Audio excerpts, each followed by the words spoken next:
Alright, hello there, I am Jarg, and welcome back to my Basic Beginner's Guide to Terraria. Last time, we kind of got ourselves set up. I meant to actually fight the boss last time, but I kind of ran out of time in real life. And we talked about all the armor pieces you could get. I wrote down on... I put notes in the video yesterday. I was mistaken about the meteorite armor. But before we get into that, I'm going into this with nothing more than my mining helmet and my mining pants. So, very little defense, no extra accessories, and we're going to be fighting the suspicious-looking eye, aka the Eye of Cthulhu, using nothing more than shurikens and a bow with arrows. I'm going to be using flaming arrows as, well, they're just as easy to get as wooden arrows, and slightly better because they just use a torch. Either way, let's give this a shot now, shall we? Okay, for the map, I can tell that he's coming from the left, and I apologize if you hear things creaking. My chair seems to be awfully creaky today, and I'm doing everything I can to try and reduce the noise from my mouse as well as my keyboard, although I can only do so much. Now, for this first phase of the fight, I like using shurikens, because the Eye of Cthulhu likes to spawn extra little eyeballs to come out and try to fight us. Ow. And the shurikens work out great because they are just powerful enough to actually kill the eyes, as well as have the added effect that it can hit not only the eye, the mini eye that it spawns, but also the Eye of Cthulhu itself. So a 2-for-1 sale, if you will. The mini eyes are not all that threatening, and as a matter of fact, they can actually be more helpful to you because you can always have a chance of them dropping hearts should your health be getting low. And as you can see right now, he has a max HP of 2,800. Hello there, gnome. I really don't need you coming out and about right now. Get out of here, you. It's like, no offense, gnome, I do not need to bother trying to keep you alive. If you're very lucky, you can get a shooting star to land right on top of the eyeball. That will do massive amounts of damage, if not probably kill it straight out. Also, I'm not gonna lie, my arm does get a little bit tired from all the left clicking. But here we go. His health is getting down low. And there we go. Half health. Phase 2. The Eye of Cthulhu loses defense, but gains extra attack. You'll also notice that it does this whole charging thing. So, now that it has lost a lot of defense, this is when I usually switch over to the bow and arrow. Ow. As they do more damage. And right now, damage is what I really want. Don't forget to use potions if you got them, and just keep on railing on them. You can see we already got them down to less than 400. And this is why I said an arena is really all you need.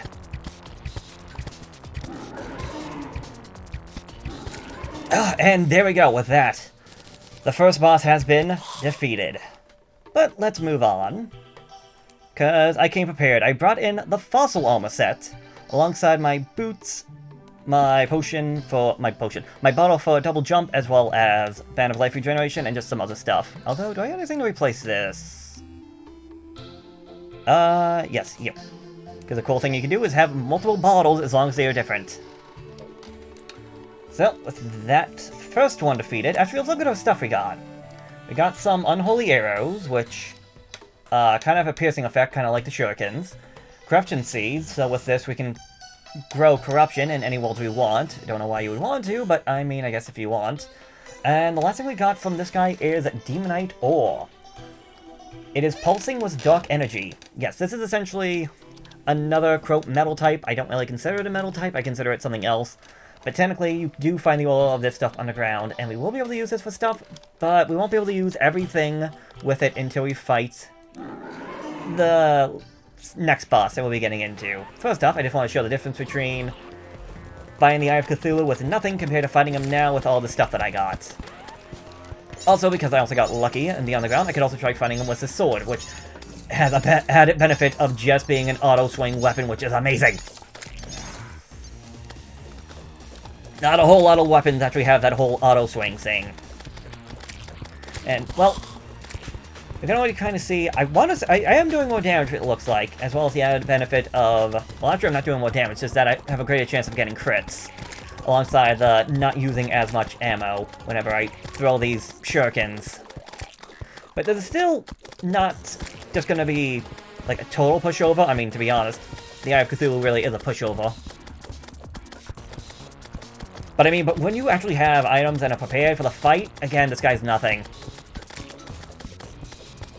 Like, I don't think this guy has hit me at all compared to the first time when I fought him without any gear, where he hit me a couple of times. And, I think I mentioned this before, but I didn't mention it in this episode, and I should. The Eye of Cthulhu can only be fought at night. And what works is that you can spawn him as early as 7:30 in-game.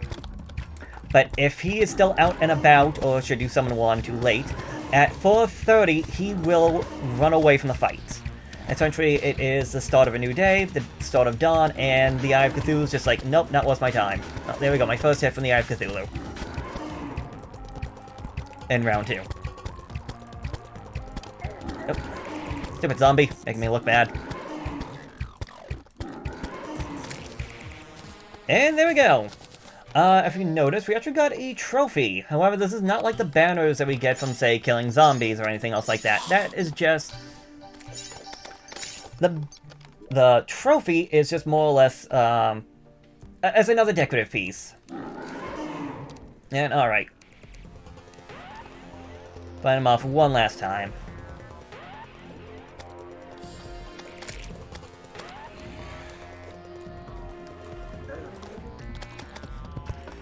Gonna say, you can always try out different weapons. I'm just trying to be silly right now. But, honestly, Shuriken really are just so good for this first part of the phase, as well as for the next boss I'll be facing. They're also good use for that one as well.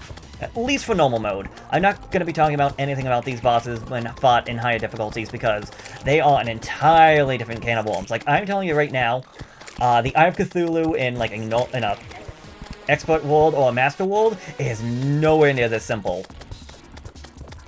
I would not be fighting this guy with anything less than 400 HP if I am on a higher difficulty world. That's just how much of an actual threat they actually made the boss.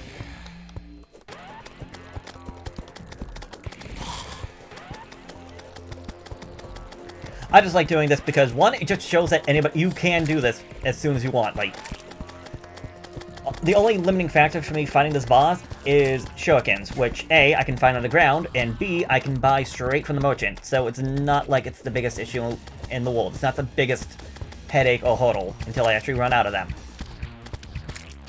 Also, I didn't mention it before, but the flaming arrows actually have a burning effect. The Eye of Cthulhu is actually taking fire damage from these fire shots.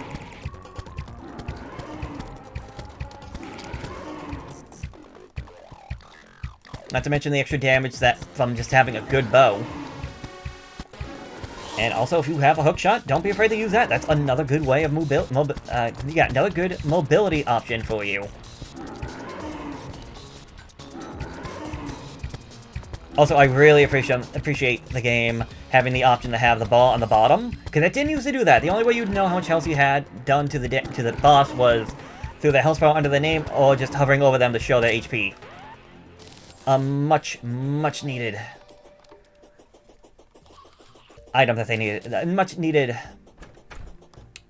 I can't even think of the word right now, but you know what I mean. Okay, with that out of the way, I'm going to take all these life crystals, get my health all the way up to 400. And there we go. That is max health as well as max mana. Now, let me just empty out my inventory real quick. Oh, there, hold on. I did get some of that demonite. Wrong chest.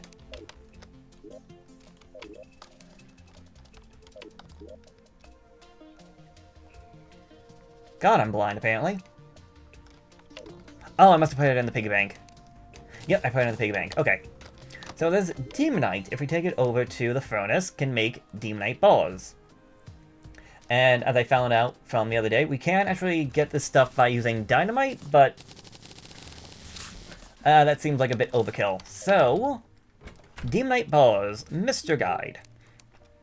Mr. Kevin, would you be so kind as to show us what we can make with this? Shadow candles, nullifies the peaceful benefits of towns. I did not know about that. That one's new to me. A new type of fishing rod, a new bow, axe, sword, as well as armor, new pickaxe, a yo-yo, and whatever this is. Increases movement speed and acceleration, and provides light. Okay. needing Demonite info. However, things to notice are these things. Shadow scales. Shadow scales. Shadow scales. Shadow scales. What are shadow scales? Well, other than being something that we need, if we actually want to be able to craft some of this other stuff, as needed? No. Recommended? Yes. Demon scales are actually something that we get from fighting another boss. Also, I talked yesterday about... Well, I say yesterday. Talked the other day about the bug net and collecting bugs and all that. Fireflies are not a bad one, as well as grasshoppers. Like, this is just how easy you can get them. You can also see their bait power and all that. I had somebody telling me that I should actually talk about this, and I guess I should, but I really don't want to talk too much about fishing. I'm not a big fan of fishing, but that's just me. Okay, but with the Eye of Cthulhu defeated, and considering I already am so set up as I am, I think we can move on to the second boss, because otherwise this is just going to be a short video.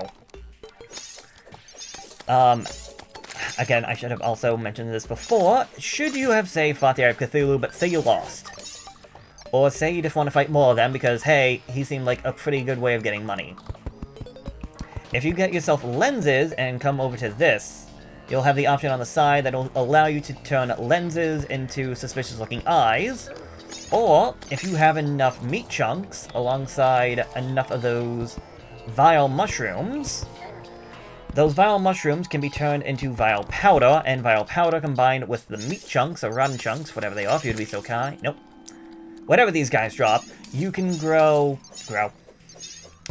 you can be able to get, or make, items that will allow you to actually fight, rotten chunks, to fight the boss of this location whenever you want. Now, because this is a new day, and because I saved the game and exited, I don't think the 2 shadow orbs I opened up the other day are still going to count. So...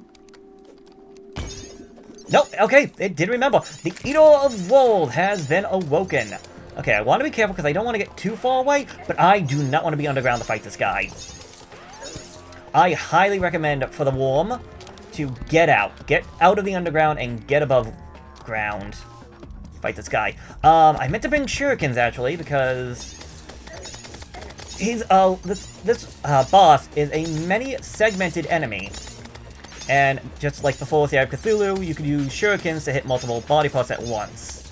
Now, just be careful on where you go, because if you get too far away, or if he gets too far away, he freaking despawns!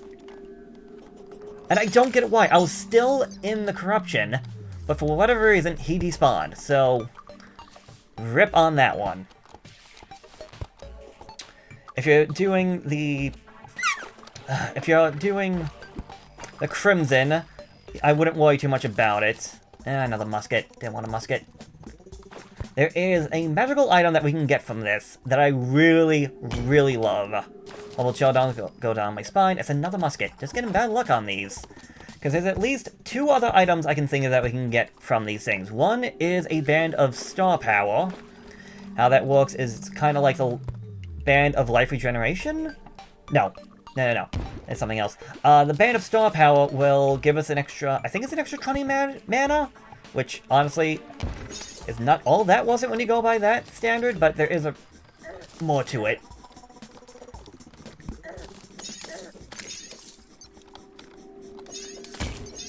Okay, screams echo around me. Another gun! I don't want the gun! Okay, but one thing I do want to do... I don't know why I'm just getting all the odds to get guns.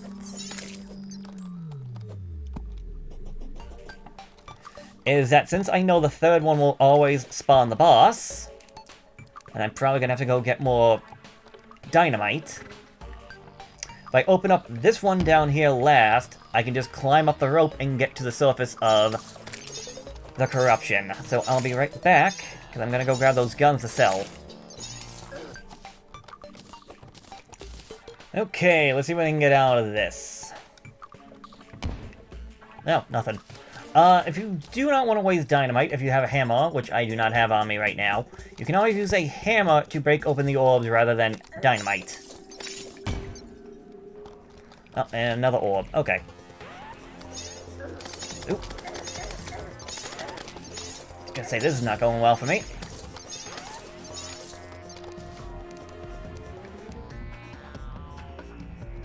Get back here, get back here!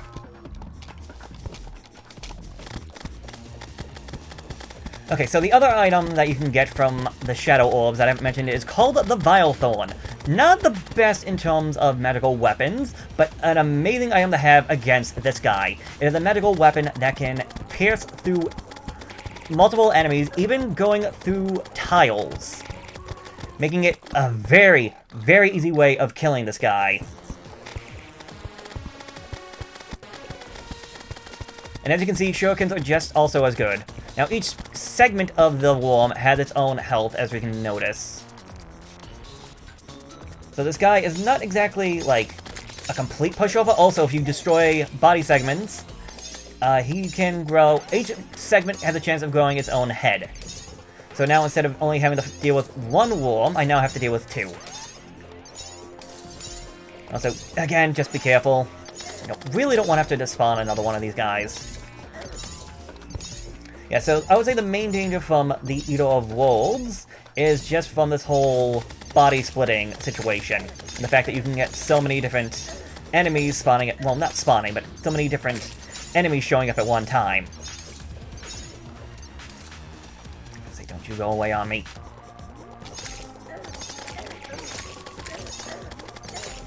Although, since all these body fragments have their own health pools and also have their own drops, depending on the weapon I have, your defense and everything else, you could just kind of do what I was just trying to do right there, and tank the hits. Because eventually these segments will likely drop me things such as health. Also, yeah, we can also see that the main his total HP pool is already down by less than half, so we are doing damage. Usually I like staying out, but right now I'm just too afraid of this guy despawning on me to do that. Also, if you want to try and stay in one place without dealing with knockback, if you use a grappling hook, you can get yourself stuck in one spot. What? Okay, I thought he was trying to despawn on me. He despawned on me! What the heck? I'm literally right inside the goddamn thing! What happened? Oh, this is baloney. But as you can see, you technically don't have to fully kill the Eater of Wolves. Same will go for the next bosses we'll talk about. Because fighting and defeating the segments has given me some shadow scales. And I don't even think there's enough shadow orbs for me to even... I don't think there's enough shadow orbs right now for me to be able to summon the boss again. Well, there's the band of star power. Increases your max mana by 20. On its own, not all that useful, really. Even for, like, a magic user, I would say it's not useful. The main benefit of that item comes from what it can be equipped to. Or, not equipped. What it can be combined into, but... Okay, well... Shoot. It seems like I won't be defeating... Because the worm was technically never defeated... I cannot get any meteorites to spawn, which is just being a bit of a dang shame. Now again, I can always summon more of them, it's just one of those annoying things. Hello. Well, I wish I knew these were here sooner.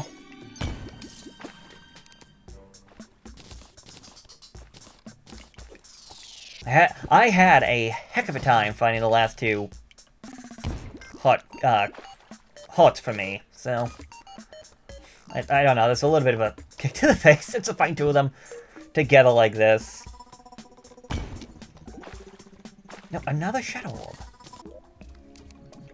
Okay, vile mushrooms that can be found in the corruption alongside rotten chunks. I'm gonna go towards my potions. Crafting, vile powder, 5 vile powder for each mushroom.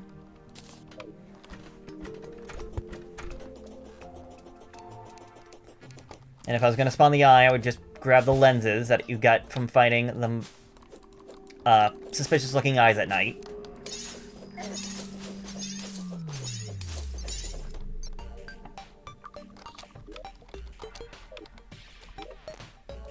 So, using 15 meat chunks and 30 vial powder, you can make worm bait.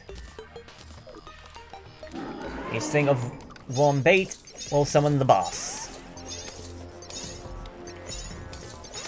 And hopefully he won't despawn this time. Do you want to face the right way, buddy?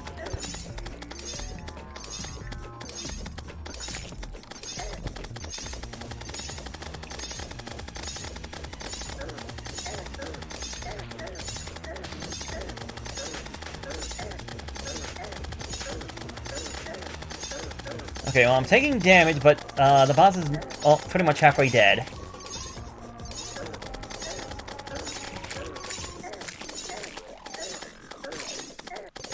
The Faxis works, and again, I'm staying in place because I'm using the grappling hook to not move.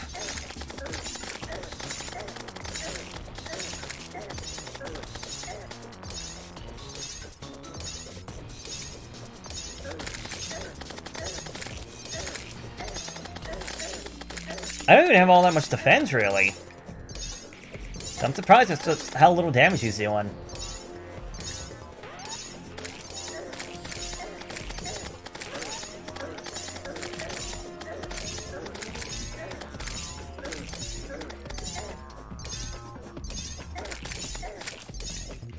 Okay, there's one piece is left. But he has a good amount of health.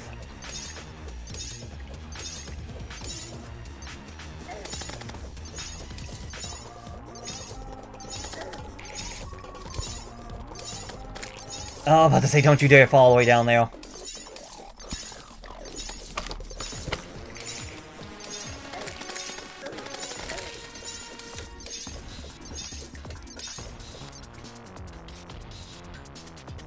Get back here, get back here, get back here, get back here.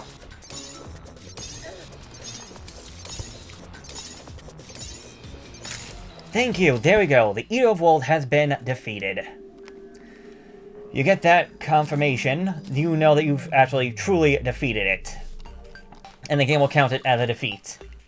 So now, according to the information I can find, now my world has a chance of getting meteorites. However, that was only the corruption boss. We still have to go to the Crimson.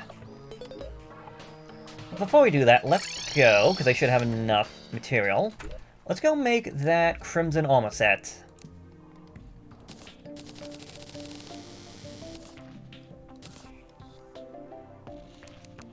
So, actually, also make sure we got some room. We got a Shadow Helmet, Shadow Mail, and Shadow Greaves. Crit Strike, Crit Strike, Crit Strike. It's the exact same thing as the Ancient Shadow Armor. And with its... hold up. Increases movement speed and acceleration. I have 27 defense. So 24, 22... So 19 defense. Yeah, 6, 12, 19. With some extra speed based around that thing. Again, though, I highly recommend getting the pickaxe, because it's even better. Able to mine hellstone, which is something I definitely want. Which does also mean that my platinum pickaxe is now quote useless. Let me go to you. Get you away. And just to show it off, the Ancient Shadow Mail and the Shadow Mail are interchangeable. So I still get the set bonus despite the fact that they are technically different pieces.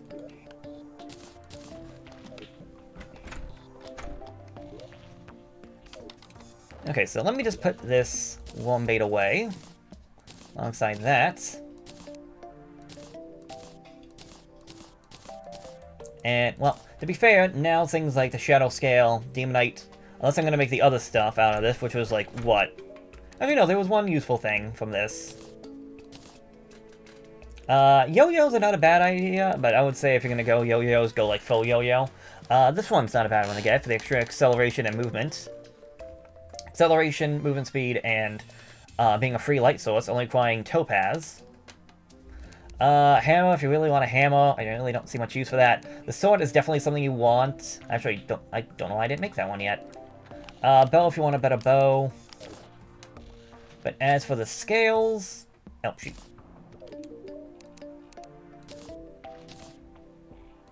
Well, they do have some use. So, they're not, you don't have to get rid of them. You could keep them if you want some of this other stuff. And if you don't, well, as I said, you can always just sell it.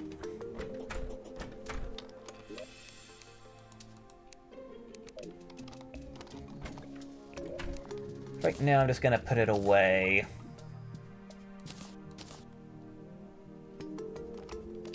And, hey, since I got these extra hearts, and I should still have some chains. Extra heart lantern. I'll bring that with me to the Crimson. And, well, I'll see you over there. Alright, well.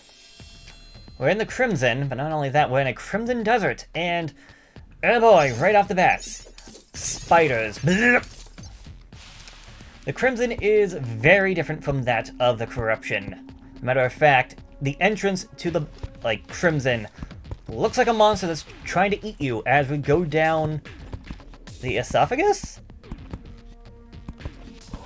I would say this place is a lot more straightforward than the Corruption. Also, this thing right here is the Crimson Chests. Thankfully, it's very straightforward, although we haven't seen the other creature that also roams the Corruption, that being the Chimera.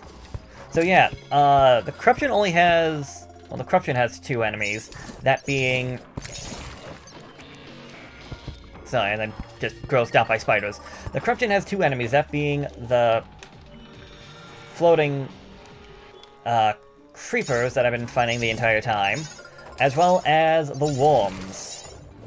Whereas the Crimson has these blood crawlers, chimeras that can fly, and I thought the things up on top are also called chimeras, but there's these guys right here, face monsters, that's what it's called. Yeah, this place, as I said before, it's kind of like a giant monster, and this is what I would say is the gut. Or, if you want to go into another way, this is the heart of the beast. Not to mention these gross, pulsating hearts. So, I highly recommend when you get to the Crimson, if you're doing a Crimson World, light it up. There are two things we're going to do in here. One is light it up, which just seems like a no-brainer. Because why is it so dark? I say...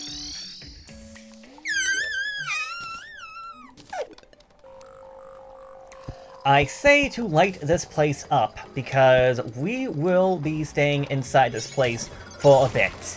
Unlike the Corruption, where I try to get out right after I get in, the Crimson, I do it a lot differently. We are actually going to make a battle arena inside this place. So, just like for what I did for the Eye of Cthulhu, all I'm really going to need is just platforms to walk on, and we're just going to use the inside of this place as our arena. So, let me set up these platforms, and I'll get back to you when this thing is done. Alright, and this is pretty much it.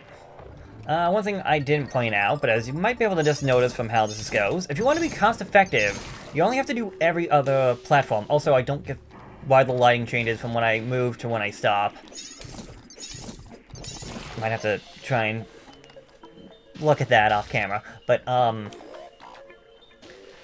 yeah, this didn't take all that often. Actually, I have a lot more wood left over from all these wooden planks, so let's put those away. And make sure we're ready. I got myself that heart crystal because, well, I found the extra ones. Campfire. Heart crystal. Now all we have to do is get to the hearts. Now again, we can use a hammer, but now that we actually have an upgraded pickaxe, we can mine through this stuff. It's slow, but doable. And considering we needed TNT to do it before, this is just a nice little thing. A horrible chill goes down your spine, so that's the same. The Undertaker, which is the Corruption version of the gun that we get, which I would say is probably better, if not much better than, probably much better than that of the Deathbringer. Oh, get out of here. Also... Oh shoot, I didn't make the sword. Oops. Thought I did. Oh.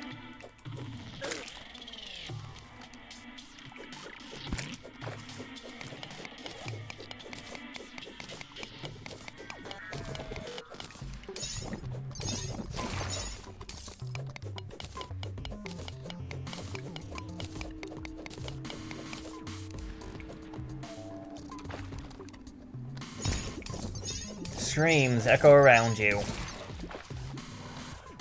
That I got a rotted fork. Also, these guys drop vertebrae compared to the rotten chunks, so... Yeah, melee weapon. Probably better than what I got. Oh, is that a fire effect?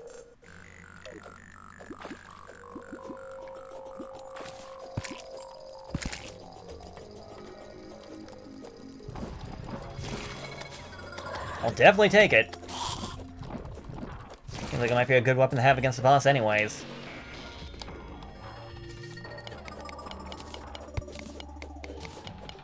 Speaking of the boss, I'm not gonna lie, before we actually get into this fight, I am not all that well familiar with the Brain of Cthulhu, at least on basic mode. So compared to the Eye of Cthulhu, as well as the Destroyer, I am making no guarantees on this one. I don't think it's going to be all that difficult, but I really don't know what else to really expect, except I got myself into a bad position here. The brain likes to move around like that, and you could easily get countered. Now, this fight, kind of like the Eye of Cthulhu, has two phases into it. The first phase is this, where the brain will teleport around, and there's a bunch of eyeballs out and about.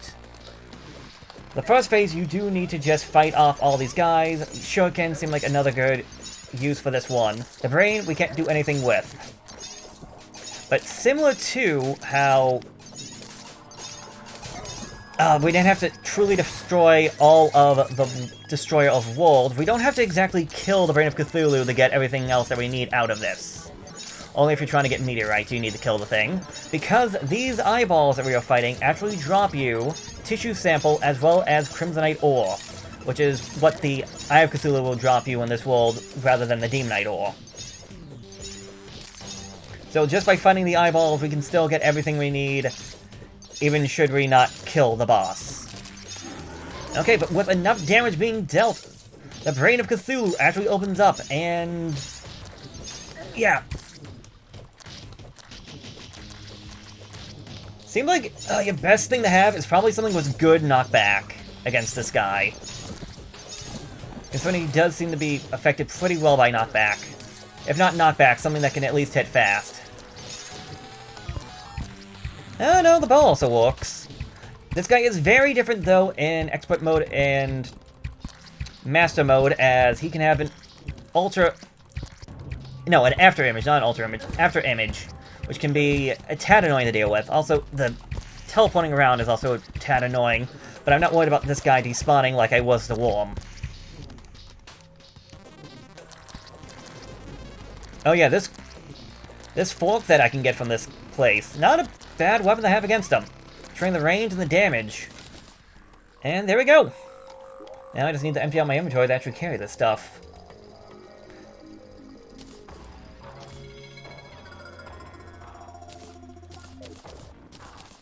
Yeah, tissue sample and Crimsonite ore. Also, I guess I can take the trophy with me. What am I getting rid of?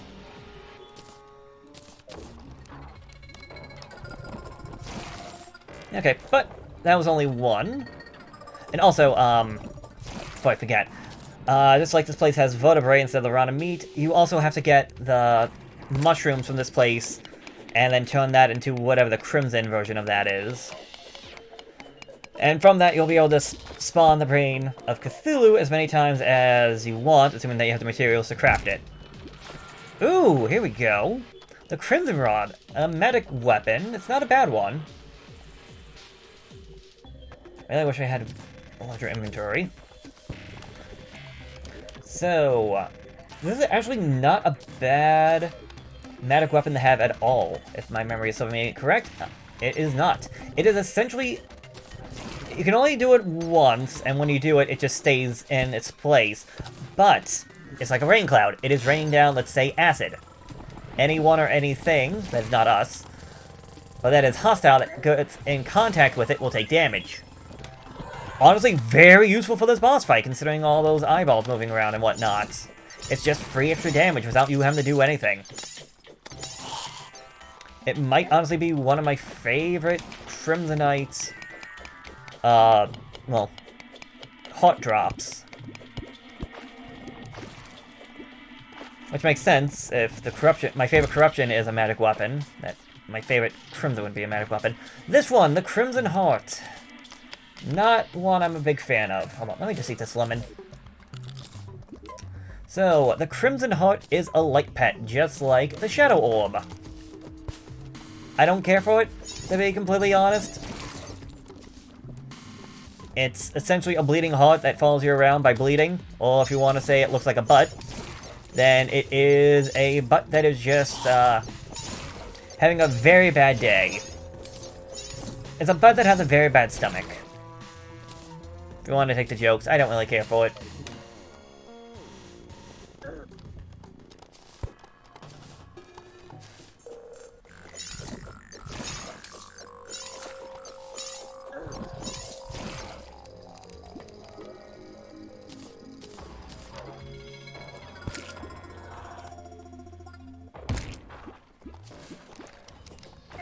Okay, round 2. I can get rid of these spiders.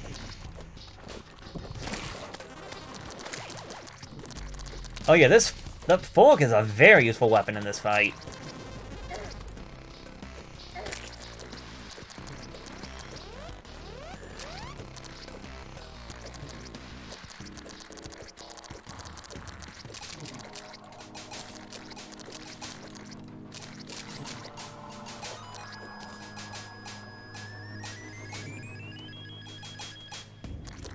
I was gonna say, he's not sending the eyeballs after me. He's afraid! One thing to note about the cloud that's raining down, it will only last for so long. After a while, you will have to put it back down again. But yeah, as it is, well, I mean, this is just a normal world. Normal difficulty. So the Brain of Cthulhu is unfortunately, well, I say unfortunately, the Brain of Cthulhu and pretty much all of these bosses are not all that threatening comparatively. They do definitely have their threatening auras, but they can definitely be much more difficult. And they can be.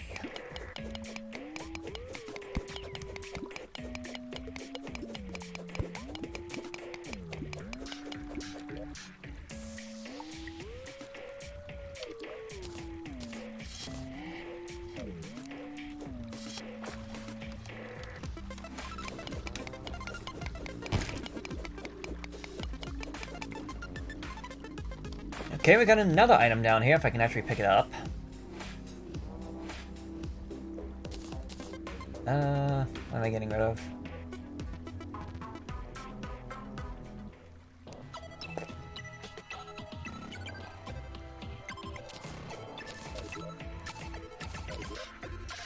A Panic Necklace. Increases movement speed after taking damage. So it's a situational, equipment piece. And it may not always be the best movement piece, but, again, if you're like, oh shoot, I need to get out of here, and you're taking damage, well, that, extra speed from the panic might be enough to help you out.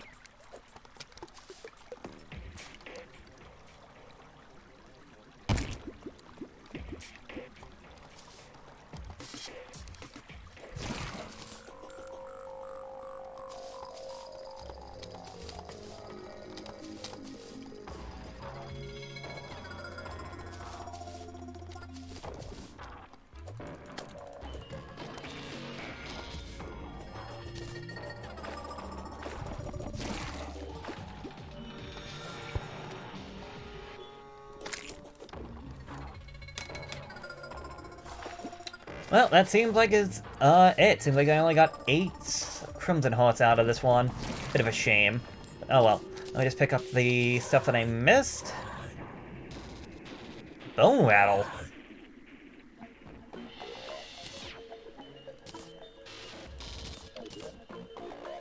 Some of the Wait.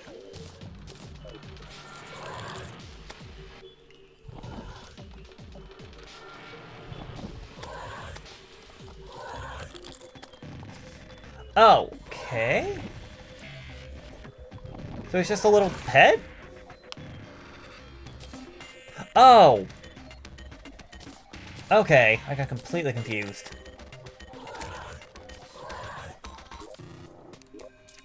Okay, let's just get back to our world real quick and see what we can make with that Crimsonite. And I just have to take care of my inventory off screen. Crimsonite will make... No, sorry. Crimitane, or we'll make Crimitane bars. And just like the corruption, we get the Crimson counterparts. So, Crimson Helmet, Crimson Scale Mail, Crimson Greaves, the Deathbringer, which is 70 pickaxe power compared to 65. So yeah, the Crimson is just a slightly better version. The Grinder, as well as it gives you a... whatchamacallit? A mace as well. And its own little fishing rod, which was, I believe, slightly better. Although, wait, no sword? Oh no, this is the sword, the Blood Butcher, which is a crafting material, the same with the Corruption Sword. However, if we look at this, this is a very good armor set. So 6, 7, and 6, just the same as the Shadow Mail. However, the set bonus greatly increases your life regen. I highly, highly recommend this armor set. Like, even if you were planning on doing a purely corruption world, I highly recommend this set just for the extra life regen. So right now I have Campfire, Life, Hot Lamp, whatever it's called. Curly Campfire, Hot Lamp, Band of Regeneration, and the armor, and my health is just going up fast. Like, I would say even, like, later on in the game, like, say you're like, oh man, this Crimson armor isn't all that, like, useful in terms of stats. Just the life regeneration alone, I find, is that useful.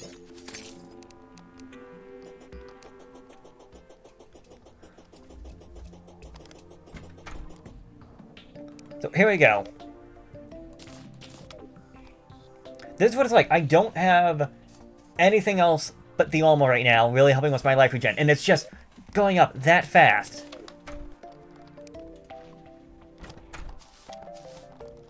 And in, say, an expert mode or a master mode, that can really make a difference.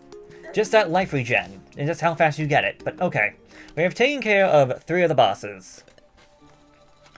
There is technically more bosses for us to face, that being, well, spoilers, Skeletron, who can be found over at this fortress area, whose name is escaping me at the moment, the dungeon.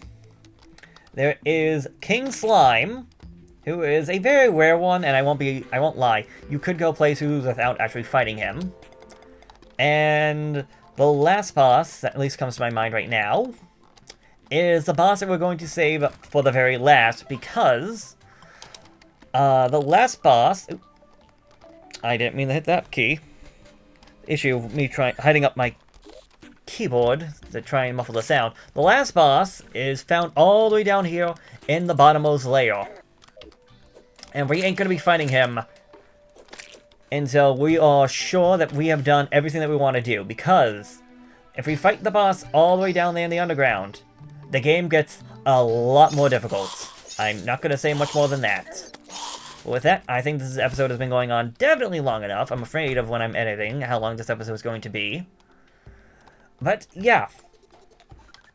Next time, I don't really know what I'm going to do next time. I think I might wait for some of the actual rare events that can happen now that I actually have more than 200 health. So, I'll deal with that, as well as deal with my inventory situation next time. Until next episode, thank you, and have a good one.